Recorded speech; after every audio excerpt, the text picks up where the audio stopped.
As day patrols go, 5 out of 10 were calm, merely a peaceful walk around the neighborhood, helping the elderly and other citizens. 3 out of 10 patrols would likely have accidents, a nearby building catching light, or a quirk mishap. The other 2 patrols left over would be where you dealt with actual villains. Unfortunately today, you got to cash in one of the 2 villain patrols. The villain you faced was slippery and manic with the thirst to kill. He'd started quite the commotion in the middle of the street with his quirk, glass hands. From what you observed, his arms were made of sand and could spontaneously superheat into different glass shapes on command. He'd been attacking someone in the crowd before you saw him and come between, ordering the faceless victim to run. Now, you alone stood in his way, though he didn't seem so interested in you so much as getting through you to the other person, and you could not let that happen. The fight was precarious. The villain and you stood panting, facing each other after a whirlwind of dodging the other's advances. His transparent blades were raised, ready and glinting beautifully in the sunlight, its edge dripping with blood after a good slash at your upper arm. The burn of the cut was dulled by the adrenaline pumping through you, adrenaline that urged you forward to finish him off. As the villain grew frantic, he began to smash his own glass hands with each hit he attempted, and you realized the sand was final. Each time he reformed his weapons, he had to draw it back to his body to reshape it. The realization spurred you to act, grabbing the first sturdy container you could find, a discarded cooler box, and waiting for him to shatter his own glass back to sand. Then, you swung the open cooler box like a fishnet, snatching as much of the sand as possible in mid-air, and dashing to the nearest abandoned car.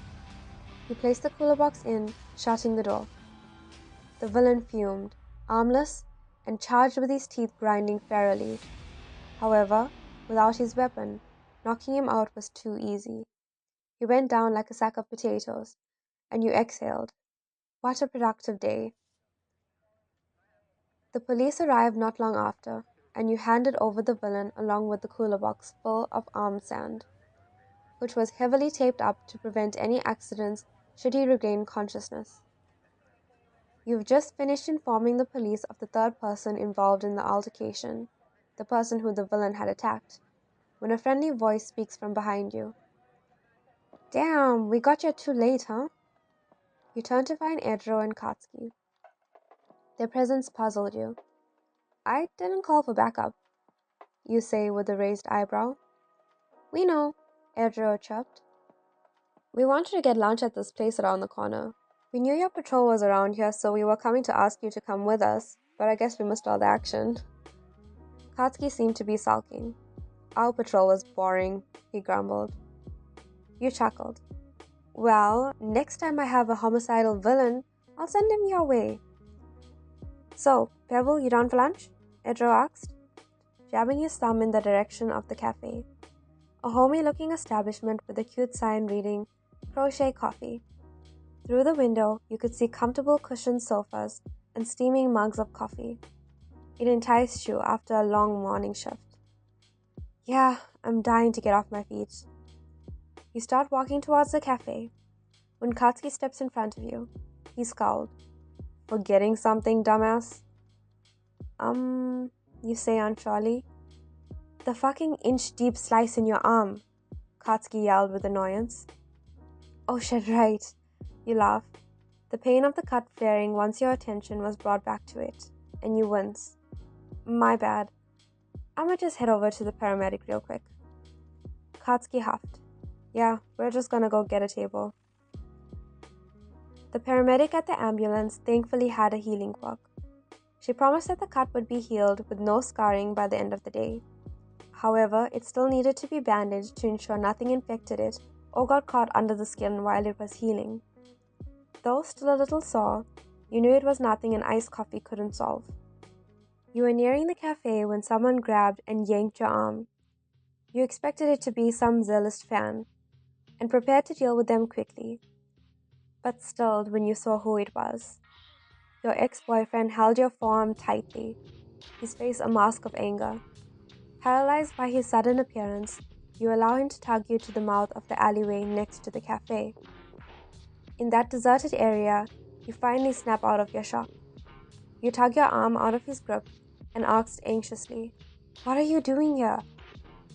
"You haven't been answering my calls," he says, his voice taut, like a rope ready to snap. That tone was nearly always followed by a swing of his hand. You decided that was not how you wanted to live anymore, so you tried to leave before the simple conversation got out of hand. "Yeah, well, take a hint," you say timidly, as you attempt to walk past him, and he steps in front of you, grabbing onto your arms and squeezing. "So that's it," he snarls. "Our years together and you're just going to throw it away over one small fight?" You swallow, avoiding his gaze. You couldn't fall for his manipulations again. Couldn't let him drag you back to the mental prison he kept you in. You were strong and capable, and you'd let him coerce you into believing you are nothing but a fuck-up. Never again. Edra and Katsuki had been easing you into learning that you were worth more, that your mistakes did not take away from your value. In the short span of a few weeks, you felt better than you had in years, and you refused to turn back. "It's not just a small fight," you say, your voice strong and firm. Not something he was used to, and it showed in the widening of his eyes. "I don't deserve to be treated that way." Your boyfriend clicked his tongue. "With all your fuck-ups, good luck finding someone else who will take you." You shake your head, fighting that doubt. "I'm not going to let you mess with me anymore.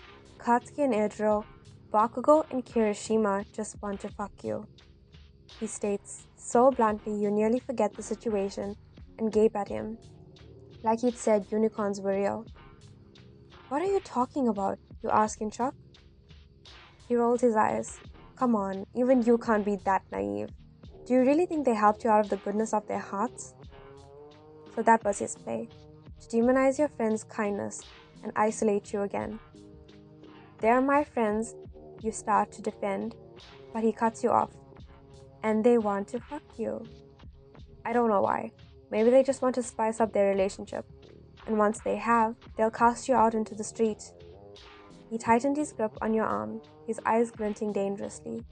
A maniac close to the villain you'd faced just moments ago. "And when that happens, you'll be crawling right back to me." You push him away more forcefully than you'd meant to. "You're wrong. I am never coming back to you." "Yes, you are," he yelled. Then rather than see it, you felt and heard the slap to your face. Something you received many times before. Something you'd merely taken and laid down with. But not this time. You barely registered your closed fist moving before it rocketed and landed straight onto your ex's nose, the forceful impact sending him to the cemented ground. When he turned to stare at you incredulously, holding his nose and covering the obvious blood dripping copiously, you stared, frozen in the moment, at the turning point. And then you heard it, the sound that breaks into the pause scene. Standing only a few meters away were two women, one with a camera. Both looked a little surprised, however a slow and satisfied smile spread across the second woman's face. Your heart filled with dread. The reporter rushed forward. A microphone appearing from thin air was shoved into your face. "Did you, a pro hero, just attack a civilian?" she demanded. You stepped away from her. "What? No." She turned to your ex, questioning excitedly like a little girl that knew she was getting a doll for Christmas. "Sir, did they just attack you?" Your ex looked at you, his eyes flicking in sinister glee before he turned to the reporter, frowning. "They did. All I wanted was an autograph and they just punched me out of nowhere." And with that statement in the air, the vultures caught wind. Someone else, just walking the street and attracted to the drama unfolding, appeared where there had been no one, pulling out their smartphones and recording, one after the other, reporters and people catching wind of what they thought happened and demanding answers, until a swarm of people blocked your escape and backed you into a corner. "Why did you attack the civilian? Isn't it illegal for you to attack someone unarmed?" You couldn't see past the endless faces, couldn't hear with the shouting. You'd gotten surrounded so quickly that your mind blanked. You couldn't fight them off, and though they all screamed for answers, they couldn't hear you over their own frenzy. It was suffocating. Over all the noise, all you could hear was your heart thundering in your chest with panic, and your own brain shouting for you to do something. "Oi, move it! Get out of the way!" A voice cut through the vultures. There was only one person loud enough to do that. Someone grabbed your hand and you jerked out of your stupefied state, immediately trying to pull your hand away. Pebble, it's okay." Edro breaks through the crowd, his large exterior effortlessly shouldering past the mob. "It's just me." He stood before you, a protective barrier against the chaos beyond. His arms were hardened and extended, preventing anyone from getting nearer. An explosion sounded, muted by the shouting, and then Katsuki dropped in next to you. "I'm getting you out of here," he says, pulling you swiftly onto his back before you could say anything, and blasting off into the sky. On the ground, the reporters were quiet for only a moment, before leaping onto the new hero in their midst. "Red Riot, any comment on the hero's actions?" they questioned. "Do you condemn attacking unarmed citizens?" Edro's eyebrows furrowed in confusion, unaware of just what had transpired before he and Katsuki arrived. You wouldn't have hurt some random person for no good reason. "Look, I don't know what happened, but I know my friend. They wouldn't hurt anyone," was all he said before making his way through the congregation, intent on heading back to the agency to find out what had happened.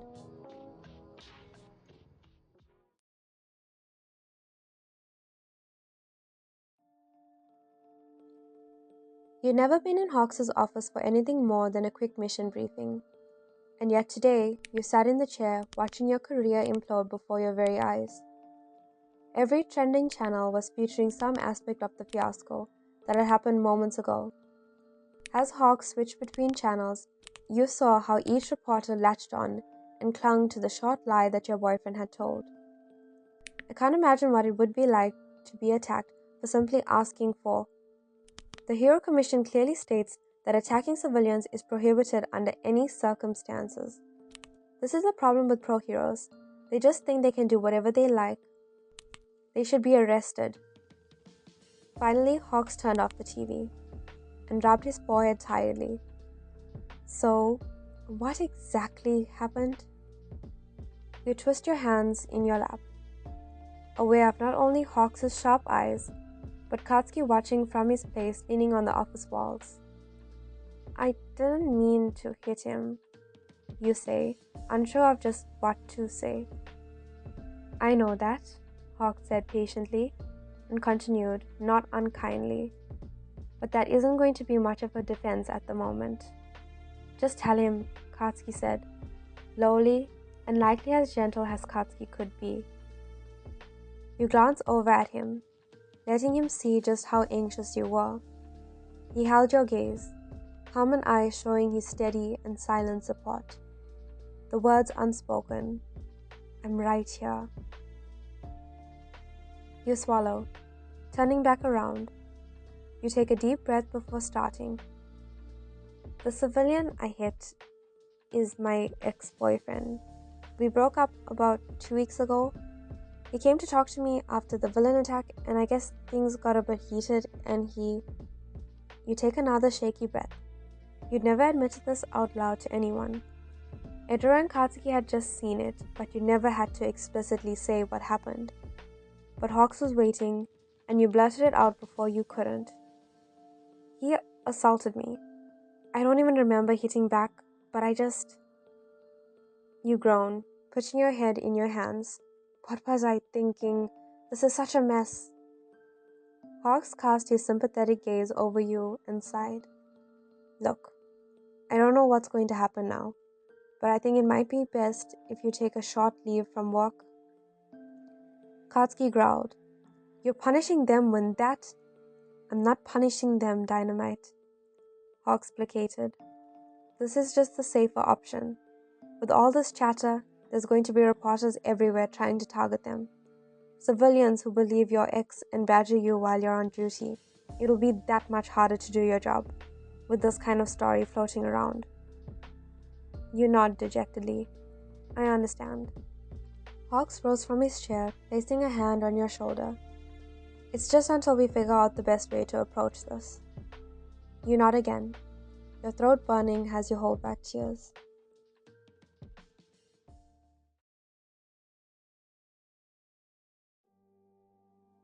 At dinner, you weren't touching your plate. Phone in hand, you scrolled through the many posts on social media of the incident. Some just showed the original picture of your ex on the ground and your fist raised, and others showed the swarm of people cornering you. You scroll through the comments, feeling your heart sink at not finding a single one who didn't believe what had happened.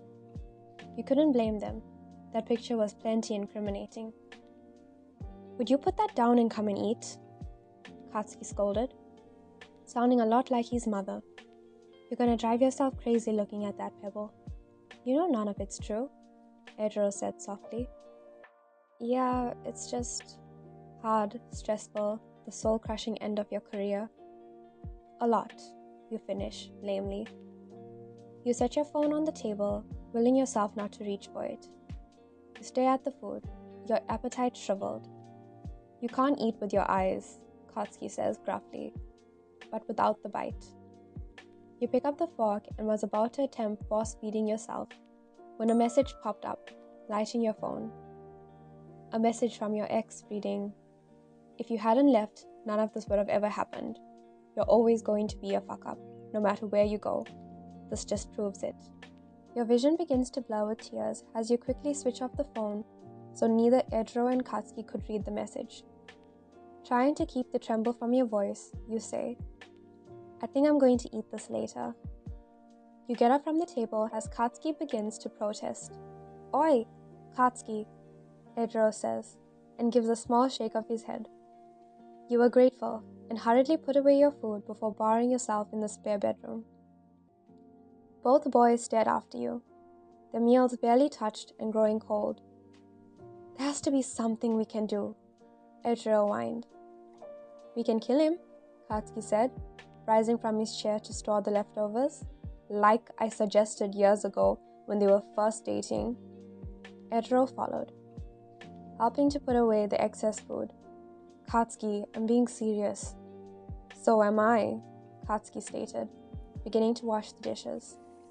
Edro sat at the counter, contemplative. "What if we track him down? Force him to tell the truth?" Katsuki frowned, his jaw clenching. "As much as I hate to admit it, the bastard is slippery. He just drag our name down with them. Say we threatened him or some shit. We gotta try something else." Edro sighed sadly. Like it wasn't enough for him to hurt them, he had to ruin their reputation. Katsuki placed the dishes in the drying rack and rounded the corner to take a seat next to Edro. His calm eyes were sharp with thought. "Maybe someone else saw," he says. "The paramedics were close by." Edro's eyes brightened with hope. "Yes, we should check." "I'm patrolling near the hospital tomorrow," he huffed. "I'll check. What do we do in the meantime?" He eyed the door to your room, wondering if just beyond you were crying or beating yourself up. What was the right thing to do or say when someone's world was falling apart? Katsuki never truly understood the act of comforting someone, but when it came to you and Edro, he so desperately wanted to.